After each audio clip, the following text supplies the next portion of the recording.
বেশ কয়েকদিন ধরেই রয়েছে কাঠফাটা গরম, আর আজকে দুপুরে হয়েছে বৃষ্টি। তাই জন্য বিকেলটা একটু হালকা ঠান্ডা ঠান্ডা ওয়েদারটা হয়েছে। তাই ছেলে আর বরের আবদার হয়েছে চাউমিন খাবে। প্রত্যেক দিনই সন্ধেবেলা ওদের কিছু না কিছু আবদার থাকে। তো যাই হোক, আজকে বানাবো হচ্ছে চাউমিন। আর চাউমিনটা সবাই বানাতে পারি আমরা, খুবই সহজ একটা রেসিপি বলা চলে। তো ঘরে আমার দেখলাম সব রকমেরই, সব রকম বলতে বিনস, গাজর, আলু, পেঁয়াজ এগুলো তো থাকেই আর কি। তো যা যা আছে মোটামুটি ঘরে এই সবগুলো দিয়েই আজকে আমি চাউমিনটা বানাবো। তো ওইদিকে আমি চাউমিনটা সিদ্ধ করতে দিয়ে দিয়েছি, আর সাথে অবশ্যই একটু রিফাইন তেল কিন্তু দিয়ে দেবে সেদ্ধ করার সময়, নাহলে কিন্তু জড়িয়ে যাবে।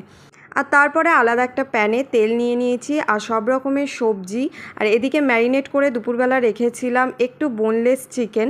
কি দিয়ে ম্যারিনেট করেছিলাম সেটা বলে দিই। গোলমরিচের গুঁড়ো, আর আদা রসুন বাটা, লেবুর রস, তোমাদের যদি ভিনিগার থাকে ভিনিগার দিতে পারো, আর একটু নুন দিয়ে ম্যারিনেট করে রেখেছিলাম। আর সব সবজিগুলোকে চাপা দিয়ে দিয়ে ভালো করে সিদ্ধ করে নিয়েছি। তারপরে সিদ্ধ হয়ে যাওয়ার পরে একটু হালকা ভেজেও নিয়েছি। তো তারপরে চাউমিনটা আমি দিয়ে দিয়েছি, আর ভালো করে মশলা মানে ম্যাগি মশলা দিয়ে আর সস দিয়ে ভালো করে নাড়াচাড়া করে নিলেই রেডি আমাদের চাউমিন। আর আজকে চাউমিনটা হয়েছিল ভীষণ ভীষণ ভীষণ টেস্টি।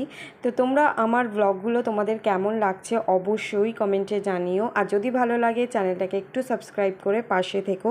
দেখা হবে পরের কোনো ব্লগে। আজকের মতো টাটা, সবাই খুব ভালো থেকো, সুস্থ থেকো।